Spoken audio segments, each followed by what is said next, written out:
देश में गर्मी का सितम जारी है और इस भीषण गर्मी से लोग बेहाल हैं। दिल्ली सहित कई इलाकों में तापमान इस बार 49 डिग्री सेल्सियस के पार पहुंचा है और देश के कुछ हिस्सों में 50 डिग्री सेल्सियस को भी पार कर गया है। आमतौर पर ठंडे रहने वाले शिमला, मनाली, धर्मशाला सहित लगभग तमाम पर्वतीय शहर भी इस बार तप रहे हैं। इनमें से कुछ पर्वतीय इलाके में भी पारा 40 के पार पहुंच चुका है। वैसे तो जून में लू चलने की ज्यादा संभावना होती है। जैसे जैसे धरती तपती जा रही है वैसे वैसे दिन और रात सामान्य से अधिक गर्म हो रहे हैं, जिससे लोगों में कई सारी बीमारियां देखने को मिल रही हैं और गर्मी के कारण कई सारी मौतें भी देखी जा रही हैं। लेकिन सवाल तब भी यही रहता है कि आखिर भारत में इतनी गर्मी क्यों हो रही है। नमस्कार, मैं हूं आयुषी और आप देख रहे हैं जनसत्ता। क्या आपने कभी सोचा है कि आखिर पिछले 7 सालों में फिनलैंड दुनिया का सबसे खुशहाल देश क्यों बन रहा है और भारत हमेशा इस रेस में पीछे क्यों रह जाता है? आपको जानकर हैरानी होगी कि भारत के हैप्पीनेस इंडेक्स में जिन चीज़ों का योगदान है उनमें गर्मी का एक बहुत बड़ा फैक्टर शामिल है। भारत में अभी गर्मी शुरू हुई ही है कि तापमान लगातार अपने सारे रिकॉर्ड तोड़ रहा है। बताया जा रहा है कि ये साल सबसे गर्म साल हो सकता है। ऐसे में आप सोचिए आने वाले सालों में हम इंसानों का आखिर क्या होगा।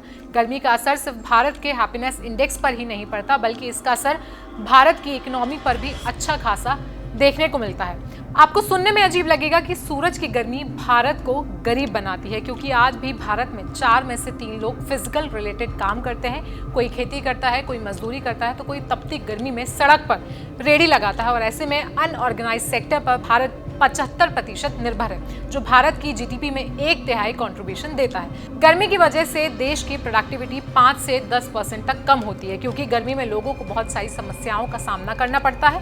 तो ऐसे में अगर लोग काम ही नहीं कर पाएंगे तो आप बताइए भारत कैसे आगे बढ़ पाएगा। एक रिपोर्ट की माने तो भारत में करीब 20 करोड़ लोग हीट स्ट्रोक का शिकार होते हैं। तो वहीं इस रिपोर्ट में बताया गया कि 2030 तक इस गर्मी का जीडीपी पर 2.5 से 4.5% तक असर पड़ने वाला है। अंतर्राष्ट्रीय श्रम संगठन की एक रिपोर्ट के अनुसार भारत में 1995 में गर्मी के कारण काम करीब 4.3% घंटे खो दिए थे। तो वहीं 2030 तक आते आते कामों के घंटे में 5.8% की कमी आ सकती है। 2030 तक 3.4 करोड़ लोगों को नौकरियां खोनी पड़ सकती हैं सिर्फ और सिर्फ गर्मी की वजह से।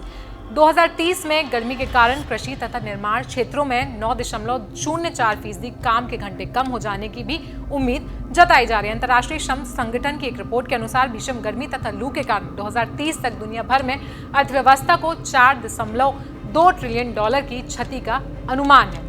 क्लाइमेट की बात करें तो क्लाइमेट ये नहीं देखता है कि ये भारत है या फिर अमेरिका या फिर कोई और देश, और ये आंकड़े कहते हैं कि क्लाइमेट के हिसाब से भारत की स्थिति बहुत ही ज़्यादा खराब है। यानी कि क्लाइमेट चेंज का असर जिन देशों पर सबसे ज़्यादा होगा उन देशों में भारत इस समय तीसरे नंबर पर शामिल है। भारत में बढ़ती गर्मी के कई सारे अहम कारण हैं, जैसे पेड़ पौधों की कमी, शहरीकरण, घरों में एसी का प्रयोग, लगातार बढ़ रही जनसंख्या, ऊंची ऊंची इमारतों का बनना और घटते हुए जंगल समेत कई रीजंस हैं जिनकी वजह से भारत इस समय तप रहा है। हम शायद ठंड से तो बचना जानते हैं, लेकिन गर्मी से कैसे निजात पाना है उसका हमारे पास कोई सल्यूशन नहीं है। भारत की बात करें तो आज भारत के 100 में से 24 घरों में एसी है। वहीं अमेरिका में 100 में से करीब 85 घरों में एसी है। चीन में लगभग हर घर में एसी है। ऐसे में आने वाले समय में एसी की मांग बहुत ज्यादा बढ़ने वाली है। ऐसे में एसी चलाना शॉर्ट टर्म में एक सोल्यूशन हो सकता है, लेकिन अगर लॉन्ग टर्म की बात करें तो एसी से कई सारी मुश्किलों का सामना करना पड़ सकता है, क्योंकि एसी से कई सारी गैसेस ऐसी हैं जो धरती को तपाती हैं। अब ऐसे में ये सोचना बहुत ज़रूरी हो जाता है कि हमें गर्मी से सिर्फ कुछ पल के लिए निजात चाहिए या फिर धरती को हमें लॉन्ग टर्म तक ठंडा रखना है। अगर हमें लॉन्ग टर्म तक धरती को ठंडा रखना है तो ज़्यादा से ज़्यादा पेड़ लगाने चाहिए, क्योंकि पेड़ लगाने से उस जगह का तापमान सामान्य तापमान से 5 से 7 डिग्री नीचे आ जाता है। इसके अलावा आप एसी का यूज़ कम कर सकते हैं। ह्यूमन मेड लेक्स बनाएं जिससे पानी का लेवल नॉर्मल बना रहे और वाटर लेवल और धरती के अंदर वाटर लेवल का भी अच्छा खासा लेवल बना रहे। ऐसी चीज़ों का इस्तेमाल कम करें जिनसे बहुत ज़्यादा कार्बन डाइऑक्साइड निकलती है। हमने आपको बताया गर्मी के ऊपर ये खास रिपोर्ट। कैसा लगा आपको ये वीडियो हमें कमेंट सेक्शन में जरूर बताएं। साथ ही साथ देश और दुनिया की बाकी खबरों के लिए देखते रहें जनसत्ता। धन्यवाद।